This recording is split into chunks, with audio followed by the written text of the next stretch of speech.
Hello and welcome everyone.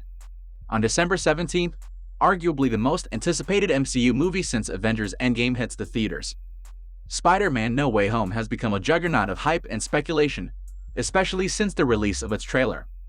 Fans are no doubt on the edge of their seats in anticipation awaiting the release. But there are some things they should know first. Whether it is brushing up on Spidey knowledge or keeping certain things in mind, there are plenty of ways we can prepare for Spidey's latest outing. But before we get started, don't forget to like and subscribe. And with that out of the way, let's get started with the video. Listen, I did not kill Mysterio. The drones did. The drones that are yours. Let's start by understanding what the Spider-Man's third movie of the trilogy is about. Spider-Man's name is Peter Parker. With this shock announcement, Jake Gyllenhaal's Mysterio turned Spider-Man's world upside down in the final moments of Far From Home. Spider-Man had been one of the few heroes in the Marvel Cinematic Universe to maintain a secret identity, but when his identity came out, it was in the worst way possible. His true name and face were revealed alongside doctored footage, casting him as a criminal. Naturally, audiences are expecting the next film to see Spidey become a wanted man, robbed of safety both in and out of the mask. With the authorities potentially hunting Peter, the young hero will likely have to go into hiding, and images released by Holland, Jacob Batalon, and Zendaya showing their trio of characters in a shadowy underground location lend some credibility to this idea. If police are looking for Peter and have his home under surveillance, No Way Home could be a very literal description of Peter's situation throughout the film. Or another question that comes to our mind is that, does the title refer to Peter Parker or something else? That would be an interesting twist, because while Homecoming and Far From Home referred to Peter Parker's personal journeys, Spider-Man No Way Home would reference how these villains have been plucked from their realities and thrown into a new one. As we see Dr. Octopus from Sony's Spider-Man that came way back in 2005. But why would all these villains not be able to go back to their original universes? If they were taken to the MCU, surely there's a way they can go back home, be it through scientific or magical means, right? Not necessarily, as there's a rumor making the rounds that all these villains have been transported to the MCU right before they die in their original universes. So if they were to go back home, they'd instantly perish. We all know that before watching most of the Marvel movies, we need to do some revisions by rewatching previous movies. So here is a list of movies that you should have watched before you step into a theater for Spider-Man No Way Home. First of all, you need to watch the Spider-Man trilogy, which includes Spider-Man 1 released in 2002, Spider-Man 2 released in 2004, and Spider-Man 3 released in 2007.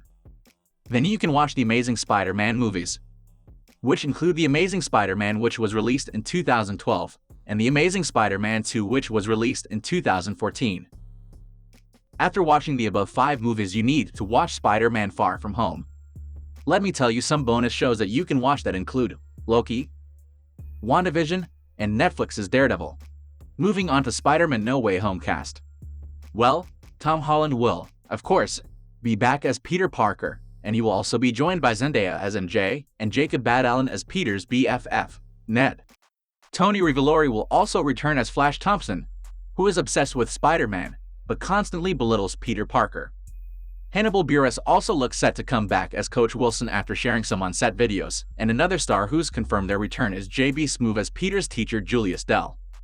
Benedict Cumberbatch will appear as Doctor Strange, taking on the mentor role filled by Tony Stark and Nick Fury in the previous movies.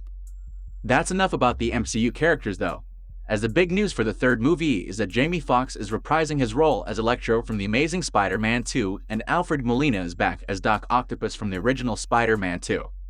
Doc Octopus and Electro won't be the only past villains in town either, as the first trailer confirmed the return of Willem Dafoe's Green Goblin. The actor had been coy about the rumors, but one pumpkin bomb later, we know he's in it. It's also been reported that Tobey Maguire and Andrew Garfield will be back as their respective takes on Peter Parker, and they'll be joined by Kirsten Dunst's Mary Jane Watson and Emma Stone's Gwen Stacy. As of December 8, 2021, the reported returns of the previous Spider-Man stars haven't been officially confirmed by either Marvel or Sony, and some of the stars have gone on record to say they're definitely not in it, but we know they are in the movie. The trailer confirmed that Marissa Tomei is also back as Aunt May. J.K. Simmons will hopefully return as J. Jonah Jameson after that brilliant mid-credits scene in Far From Home. He's confirmed that he signed a contract to do 2 sequels. There were rumors that Daredevil could make an appearance in the third movie, But if the character is involved, then Charlie Cox has ruled out reprising his role from the Netflix series. The news that the MCU and Sony's Spider-Man universes are potentially combining in the third movie points towards the potential for Tom Hardy's Venom appearing in the third movie. It's hard to imagine Hardy's take on Venom fitting in with the tone of the MCU, but if the Sinister Six are going to make their bow, Venom could well be a part of the band of villains causing trouble for Spidey after all. Venom, Let There Be Carnage credits scene goes a long way towards cementing a crossover. Talking of villains, Michael Mando has teased a potential return as Scorpion, saying there's always a chance. Dane DeHaan, who played Harry Osborn, has categorically denied any involvement in the movie, but Felicia Hardy, also known as Black Cat actress Felicity Jones, will love to return. Now the question remains, what would be the likely plot for the movie? Anticipation for No Way Home has been high for a long time now, but it was only with the second trailer that we actually learned the plot of the movie. The film picks up in the wake of Far From Home, the ending of which saw Peter Parker's secret identity revealed to the world by Mysterio. Now not only is Parker not anonymous, but misinformation has pegged him as a villain for his actions against Mysterio. Looking for a way out, and a way to protect his friends and family, Peter seeks out Doctor Strange and asks him to perform a spell that will make the world forget that Peter Parker is Spider-Man. But in true Peter Parker fashion, Peter messes with Strange while performing the spell, and something goes sideways. "We tampered with the stability of space-time," Strange tells Peter after the Whiff spell seems to have altered the world around them.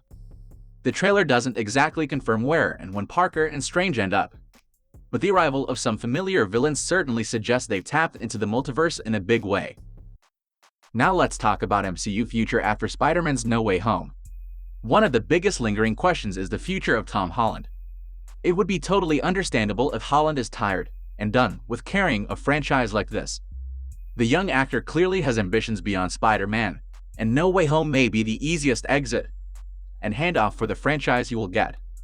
That opportunity comes from the fact that the multiverse storyline of Spider-Man No Way Home will lay the foundation for one clear potential change to the franchise: more than one Spider-Man existing at a time across the Marvel multiverse. Spider-Man has always been a Marvel hero big enough to appear in two franchise universes, as well as an animated one. What do you want to see happen after Spider-Man No Way Home? Let us know in the comments. Now let's address some of the most frequently asked questions.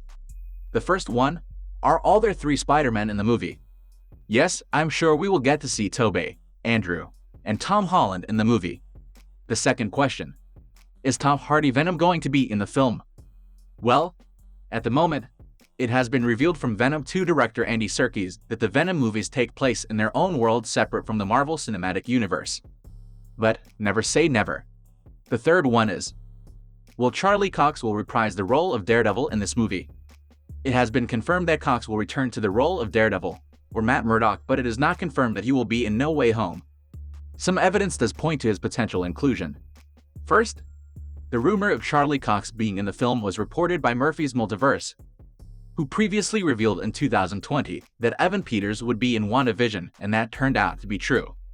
Secondly, there were some leaks and casting calls for the film that revealed a courtroom scene would be featured, and Matt Murdock is famously a lawyer, so that could potentially be where he appears in the film.